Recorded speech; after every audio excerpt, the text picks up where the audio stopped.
The simultaneity principle. I'd like to start with a quote from the founder of Appreciative Inquiry, David Cooperrider. He says, "It's not so much, is my question leading to right or wrong answers, but rather, what effect is my question having on our lives together? Is it strengthening our relationships?" The traditional sequence of activity in organizational change goes gather information, analyze it, prescribe an intervention, and implement it. Underlying this process is the assumption that we can observe a system without affecting it. But if patterns of human organization are not dictated by our genes or determined by the physical world, but instead are socially constructed in the context of relationships and communication, the questions we ask become another input into the socially constructed system.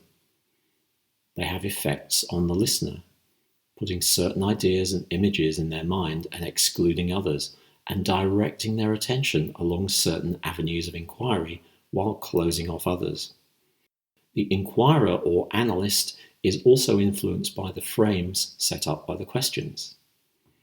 This is not just a conscious mind process.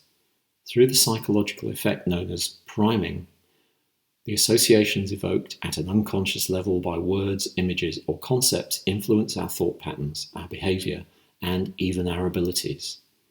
So, for example, being asked or reminded about money tends to make people act more selfishly. It's not just the person being questioned who's affected by the frame set up by the questions. The inquirer or analyst is also influenced, particularly if they've not reflected on the assumptions that shape their inquiry. For example, a director might decide to gather information about problematic stress levels in her company by commissioning a stress audit.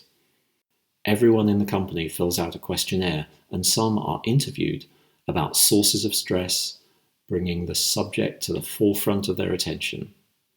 Actually, they think, this is quite a stressful place to work. Stress levels actually rise as a result of the survey, particularly as the workforce are suspicious of the management's intentions based on their past experience. Is the survey really anonymous?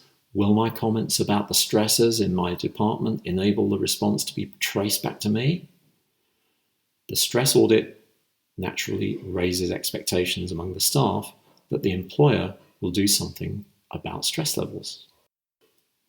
If the employer chooses not to, the intervention now gives them another problem as well. Under UK health and safety law, employers have a duty of care which requires them not to expose their employees to undue stress levels. The company cannot claim that they were unaware of the stress levels because they've conducted the stress audit.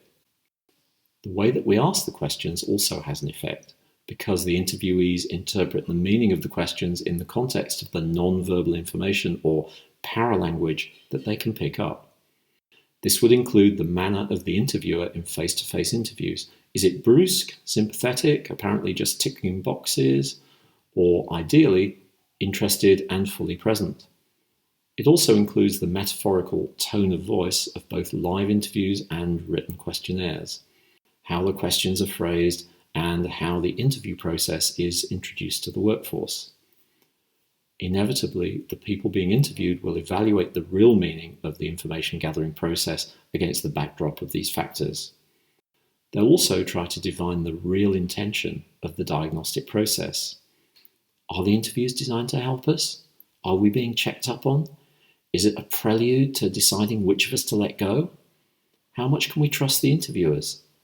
How the interviews are framed will make a tremendous difference to how they're perceived, how cooperative the interviewees will be, and the quality of the information that you get back. The final piece in the jigsaw of how people judge the interviewing process will be the conversations they have with their fellow workers about it. This will tend to consolidate first impressions. If expectations have been badly managed so that people are anticipating a hostile interview, it will be an uphill struggle to overturn that perception.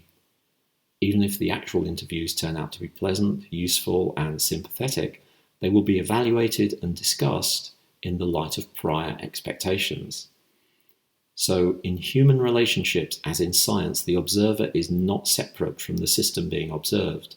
As soon as you ask a question, it has an effect, big or small and often unpredictable, on the system being studied. The inquiry is already the intervention. Therefore, as Professor Cooperrider points out, we need to think about not just the relevance and accuracy of the answers we get, but also the effect of the questioning process itself on the way the interviewees see the world and on our relationships with them. Some questions to ask yourself, in a way that strengthens your relationship with yourself, of course. What questions am I asking? How am I asking them? What is the effect of the questions on our relationship? In what directions are they directing people's attention? How useful is this? Bearing in mind that any inquiry is already an intervention, what is the most useful question I could ask at this time?